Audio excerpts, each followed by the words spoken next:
Assalamu alaikum. Welcome to another episode of Raw Islam with Imam Azhar. We are glad you're here tonight, and we're glad you're joining us. And I know we're trying the live stream again, so thank you to everyone who's joining us. If anyone's joining us online, we're excited that you guys are here. We're excited that our audience base is building. We're excited that the last video that we posted just this week is almost up to 4,000 views, which is incredible. Thank you all for that so much. And now that I've prattled on for a good probably 30 seconds, I've talked way too much. I want to say Assalamu alaikum to Imam Azhar. Assalamu alaikum. Peace be upon all our listeners, and once again, Ramadan Kareem, Ramadan Mubarak. May this blessed month of Ramadan bring goodness to all, one and all, your families, your friends, your neighbors, your communities, and to the entire humanity. So Carl, now we are in Ramadan. We're in the depths of it. The first 10 days are close to completion here. And I want to ask you, how has the vibe been? How have you felt the vibe? How have you been feeling in the course of this first 10 days of Ramadan? Well, I will say that my wife and I were talking about this the other day, and I think I would very much echo her sentiment, which is that there seems to be a peace about Ramadan, and there seems to be a peace within us and with those around us, and things that normally cause stress and situations that normally cause issues aren't there.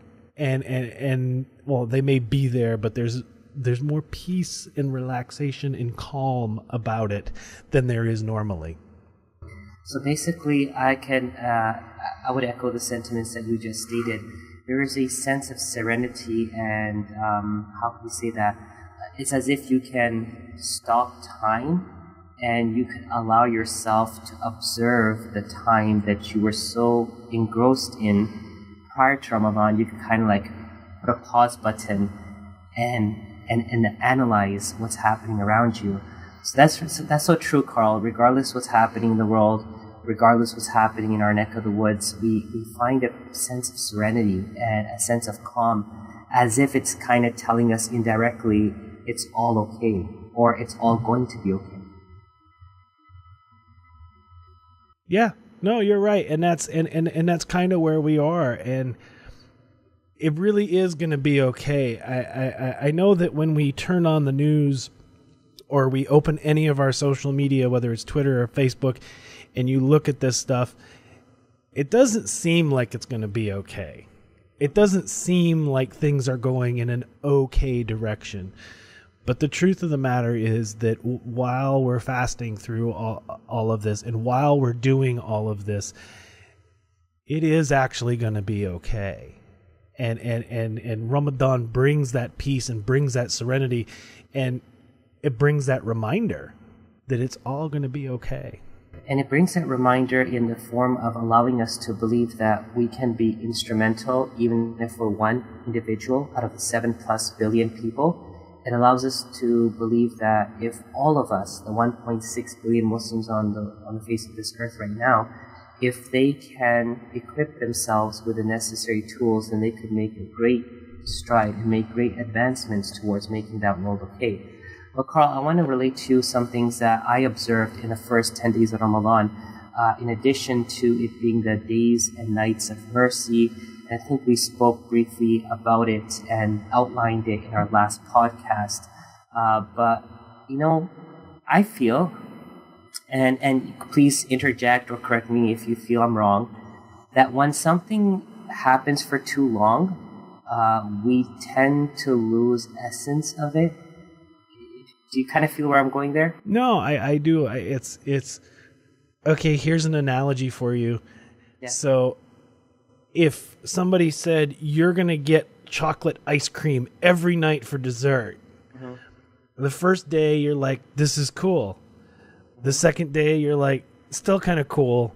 But by the time you start getting into the 5th week, 6th week, 8th week, you're like, really? Chocolate ice cream again? Can we mix it up with some strawberry or something? Well, that's amazing because what you just pointed out really is going in the direction of what I was stating, that over time we get sick of it.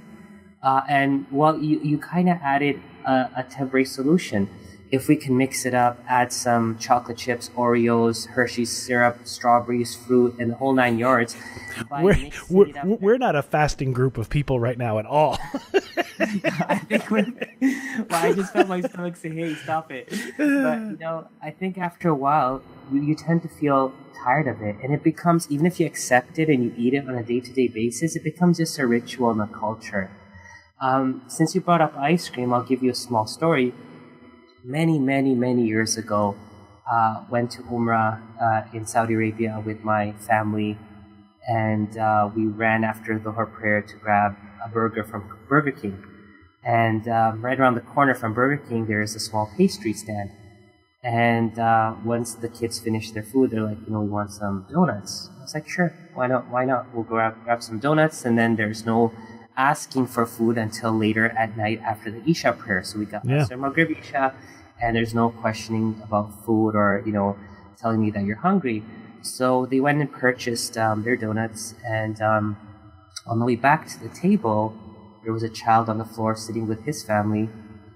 After we identified that child was from Afghanistan, and they were eating rice on this plastic sheet.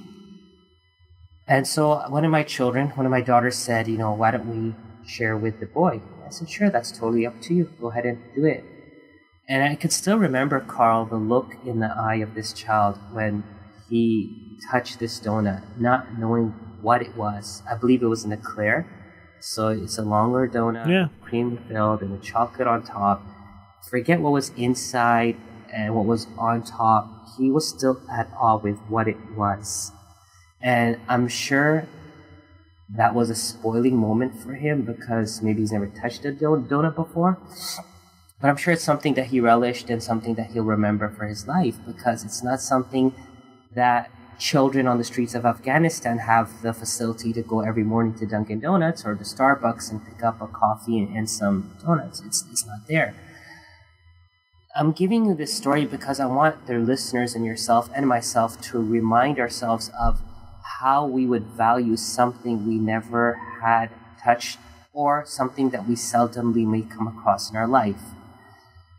Now, if given that story, Carl, and I want to kind of loop it back to where I'm going, I feel for us Muslims, those who are, Muslims for a long time, or born Muslims, or grown up in Muslim families or Muslim communities, I really felt this last 10 days, based on my observation, that we've lost the essence of what Ramadan is. I really feel it this year that we've lost the essence. And I'll tell you why, Carl. I was in Arizona for the weekend, and I was doing programs there with the mosque in Tempe and visiting the youngsters. We had a great program overnight. I was just amazed. The energy was tremendous. But before breaking fast that day, a close friend of mine, Chris, he called me and said, why don't you come and do iftar with my family and I? And I was like, Chris, I think I should go to the masjid. He goes, but you need some downtime because you had a busy Jummah schedule until good 3, 4 o'clock. And then, you're going to be busy once you get back into that masjid. So have some downtime. I said, fine. What do you propose? He goes, we go to this restaurant my family and I heard of, and let's go and check it out. So he picked me up around 6:30, I believe, and we drove to this beautiful Moroccan restaurant. And alhamdulillah, they were a full reservation, but they found enough space to accommodate us. And alhamdulillah, Carl, they accommodated us in the furthest corner of the restaurant, which was next to a small area designated for prayer. Now, we got there with great time at hand. I believe we still had a good 45-50 minutes till the time of fasting would complete, and it would be time to break the fast. So we sat there talking, speaking with his children and his wife, or just getting to know each other and talking about common things and, different perspectives on things. And in the last 25 minutes or so, Carl, people start pouring in. And it was good to see people coming in to break their fast. The first thing I saw, which kind of alarmed me, was everyone was coming really dressed up for the occasion. And, I'm no one here to judge anyone, and I don't ever judge anyone, and forgive me, anyone, if I ever did judge anyone. But, it was more like there was a big party going on, or wedding. There was no feel that this was an iftar. It's good for restaurants to host iftars. It's good for families to occasionally get away from home and maybe to a masjid or to a restaurant and get together and have iftar. I'm all in for it. But remember, it was a Friday night, the first Friday of Ramadan. Fridays are blessed days and blessed nights, and especially Ramadan gives it that extra blessing. It's like the cherry and icing on top of the ice cream itself. But everyone was coming in dressed up as if it was a party. So first of all, the vibe was really wrong.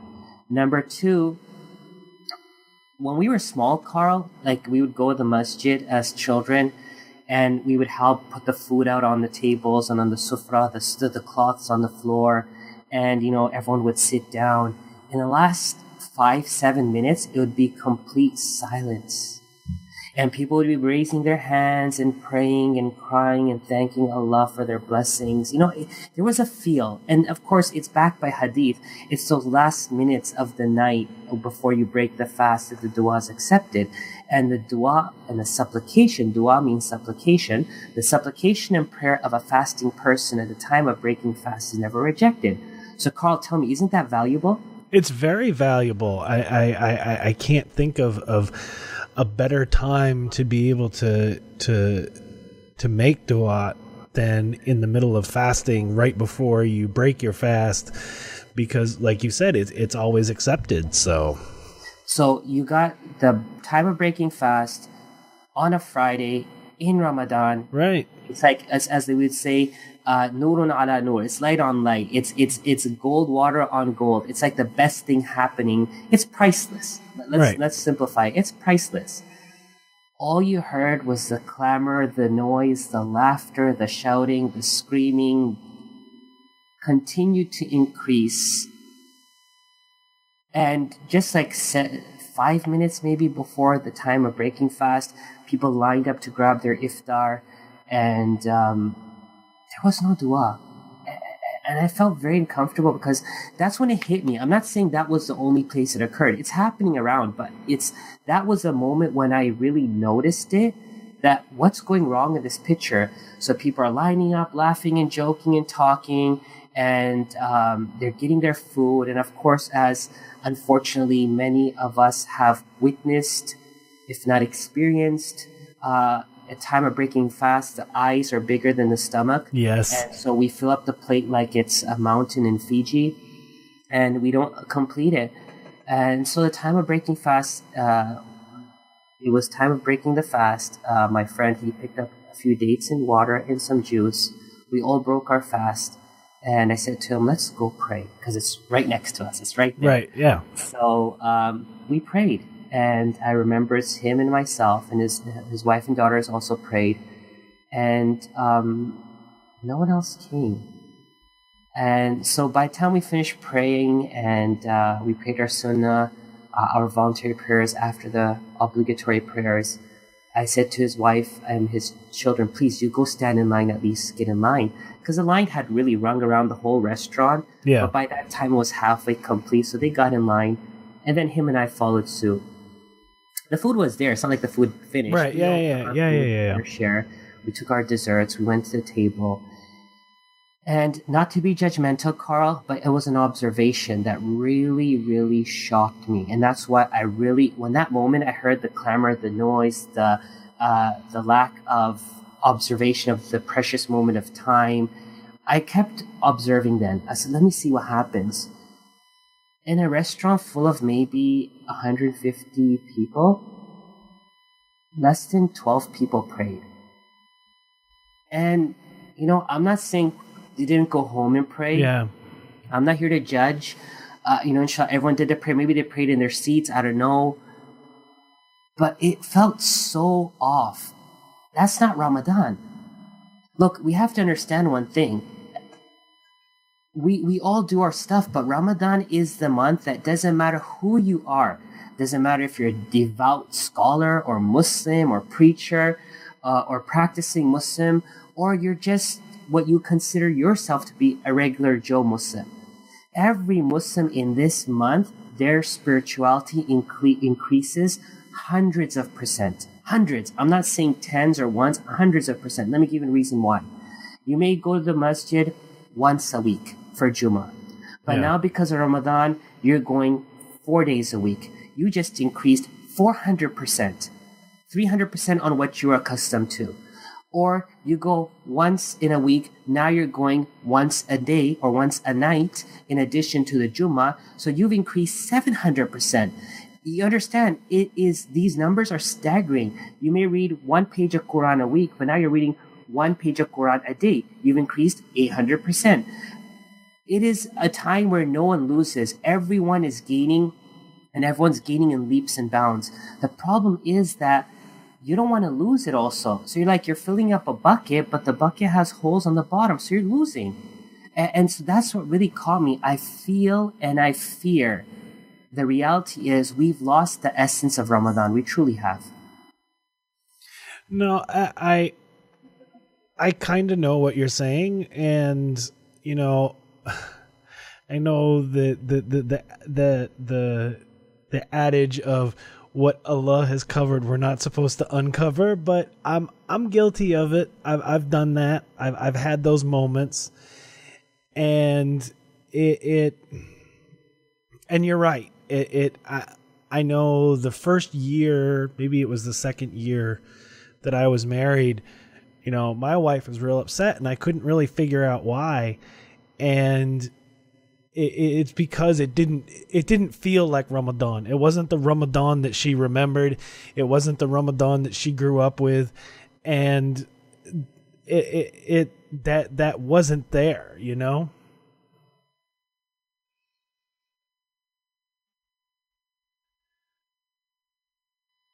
Sorry. So, she felt upset because that wasn't the Ramadan. And I understand that, because in those days, I feel that we were more observant of what was happening around us, and the smallest or the slightest change irritated us. Why isn't things going the way they're supposed to go? I recall in our house, when Ramadan came about, Dad opened that special drawer, a drawer which he wouldn't open otherwise, and he would then, of course, take out his special clothing, and there would be special incense in the house, and the Quran that was a special Quran would be unwrapped, and there would be a cassette. We had an intercom system in our house, so the Quran would be playing throughout the house. And if that wasn't happening, that alone was enough to tell us there's something wrong. Yeah, and I think, I know it's not good to make excuses or whatever, but for me, I really, after I converted, I was living on my own. I was single, and so Ramadan, the first real official iftar I had was with her and her mother, and I actually went to ask for her hand in marriage and have iftar all at the same time. And can I tell you, that was also where I was introduced to fine Egyptian kufta. Oh, amazing. And dude, I was like, this okay, I'm just gonna move in right now. I'm just gonna get this every night. Halas, we're done. No, but but and that was and so it was a learning curve for me, that special outfit, that special incense, that Quran playing, that had to be done, because for me, I didn't know. I mean, but as we've grown together and as I've spent more time with her friends, I'm seeing that it's supposed to be a very deep spiritual time, but it's also supposed to be more like Christmas. Is the only thing I can currently equate it to, but it's also supposed to have that moment of, and I think this is one of the first things that you and I talked about when we started this Ramadan series, was that I'm under the impression, and I've always been told, that everything is doubled. So, and I hate using points analogy, but let's use it. Let's say Allah gives you 100 points for praying Asr. In Ramadan, He's going to give you, 400 points for praying Ramadan. And then, as you were saying just a minute ago, if you go to the mosque and pray Jama'ah in with yeah, you know, it's even bigger now because you're in Ramadan, and to let every single one of those possible blessings, possible whatever, to let all of that hasanat just go because, hey, we're hanging out with our friends and we want to eat more. It's such a waste. It's such a waste. And that's where, you hit on two very important points. Number one, you stated it's like Christmas. Yes, it's like Christmas in the sense that there's going to be a celebration. But in order to celebrate something, there has to be something you're celebrating, if that makes sense. You don't go to a graduation ceremony when nobody's graduated, right? And nor do you go you to could, but you'd look really weird just hanging out in the gymnasium by yourself. Exactly. And you don't go to a wedding reception when you're not getting married. Like, if you're inviting people to a wedding reception, you might be getting married. If not, then it's not the party that you've titled it to be. In a similar fashion, Ramadan is work in progress, and then you celebrate in Eid. So you work towards gaining a connection that's worth celebrating with the Eid ul-Fitr, the Eid of feast, the celebration of feast. I feel everyone's celebrating before the celebration, and when the real celebration comes, there's nothing to celebrate for. So that's why I'm really hitting this point home. It's imperative. And yes, you're right, Carl. In Ramadan, the Prophet Muhammad, peace be upon him, said, every voluntary act is weighed as a compulsory act, and every compulsory act is multiplied 70 times. 70 times, thank you. 70 compulsory acts. Now, those 70 compulsory acts, each of them hold their own weight. You multiply that, then you multiply by the time and the day and the place and the congregation and the mosque. These are numbers that are, they're like one of those poof moments. It's mind-boggling. How can someone feel at ease knowing that all this is out there and they just want to let it go? They'll say, well, it's fine. Let's have fun. It's a time to cook new meals that we don't cook during the course of the year. So let the women and men folks spend the majority of the time in the kitchen when they could have been spending time sitting down, just reading Quran and made ramen noodles. You know what? You're not going to gain weight in Ramadan. You're not supposed to gain weight in Ramadan. And if you do gain weight in Ramadan, that means there was still attention directed to the body, not the soul. The body needs to suffer this month. I think we spoke about that in our What a Relief podcast. We spoke about it last week. The article that was written highlighted it. The body's not going to die if the soul is now being rejuvenated, if the soul is being born again. Let it play its course. Don't rush it. Allow the leaves to grow. Allow the flowers to come forth, and allow those flowers to become the seeds of the plants. The fruits, and allow those fruits to grow to their full, and then pluck one of those fruits and give it some time to ripe. Once it's ripe, like a mango, it'll be so juicy, it'll be so tasty. I'm saying mango, Carl, because it's mango season here right now, and I haven't eaten a mango yet, so I'm really beating myself up. How come I haven't got into the mangoes yet? But inshallah, after inshallah. So Carl, it's a process. The plant will grow, the leaves, the branches will come, the leaves, the flowers, the fruits. When they grow, you take it off, give it some more time, then you'll have the pleasure of it. Please, brothers and sisters, especially our Muslim brothers and sisters around the world who are listening, who are fasting, really take a moment to stop and observe. Is my direction really going in the right? Am I going in the right direction? Is my direction focused on my goals and objectives? If not, there's still time. Let's make a change. Parties are fine. Iftar parties are great. But remember, the 10-20 minutes before that should be engaged in making dua, and supplication, reciting verses of the Holy Quran, and looking at the Quran itself. There could be moments of silence in these parties, and that's perfectly fine, because we talk and we gossip in all other occasions and all other parties. If we want to make these parties unique, it'll be more toned towards the Islamic tradition of spirituality, towards Islamic tradition of simplicity, towards a tradition of easy eating and not such so much effort made on the food itself, and not eating so to our capacity and to beyond our full, just taking it easy. And by doing that, you'll allow the mercy of Allah of these 10 days, which are almost done, to set in. And that mercy will allow you to see that, hey, the soul is there and I'm fine.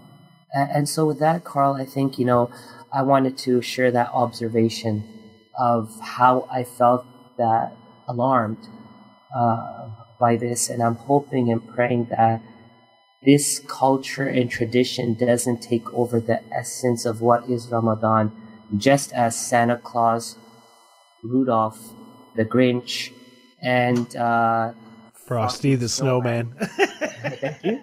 Frosty Snowman has taken over what is the essence of Christianity's Christmas, which was supposed to be about Jesus. Absolutely.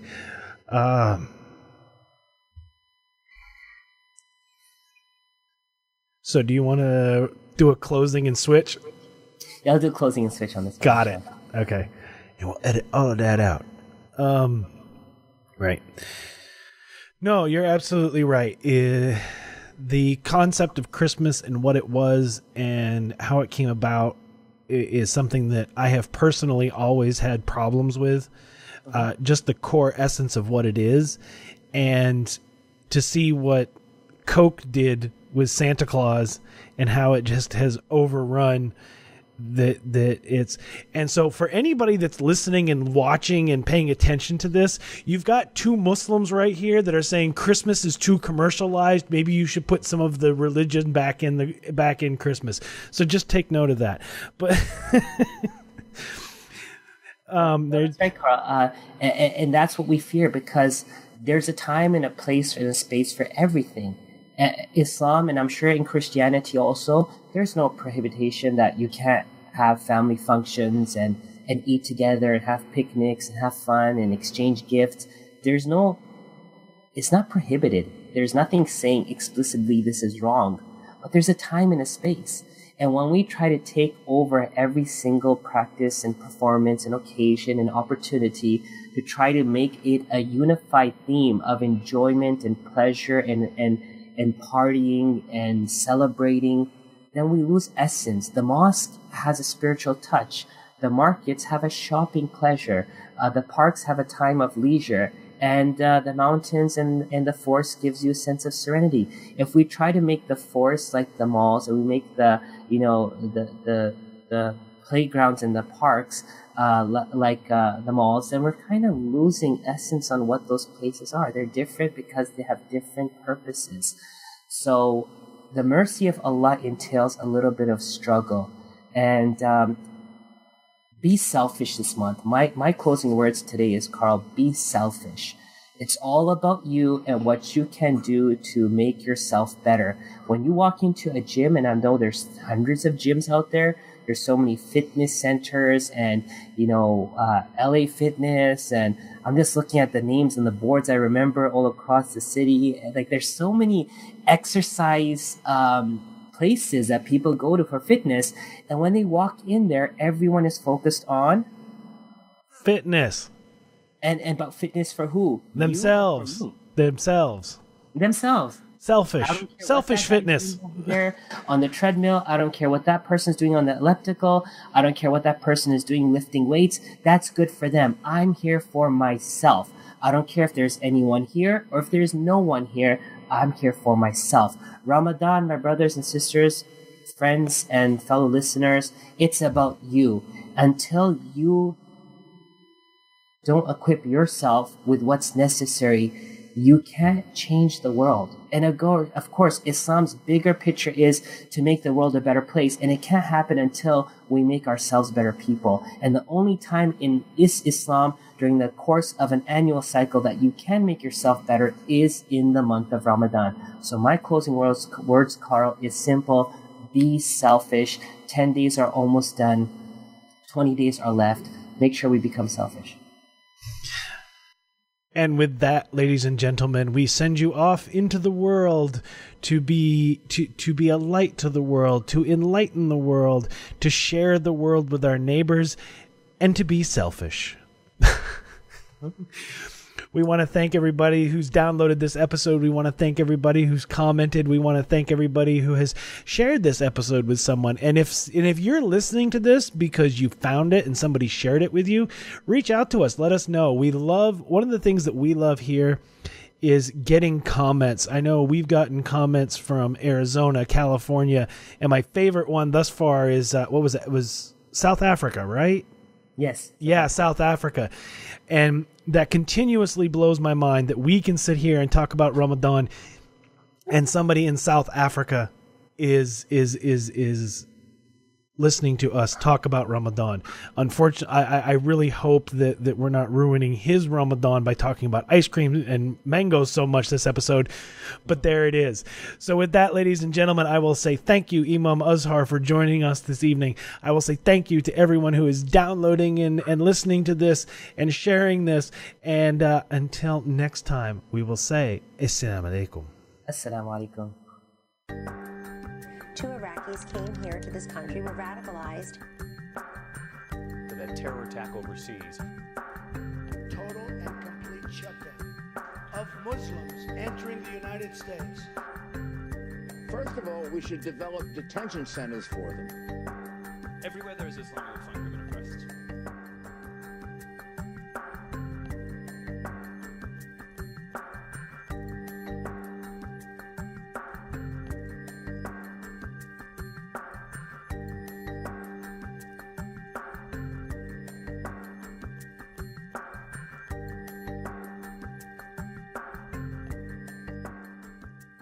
This has been a production of the Venn Network.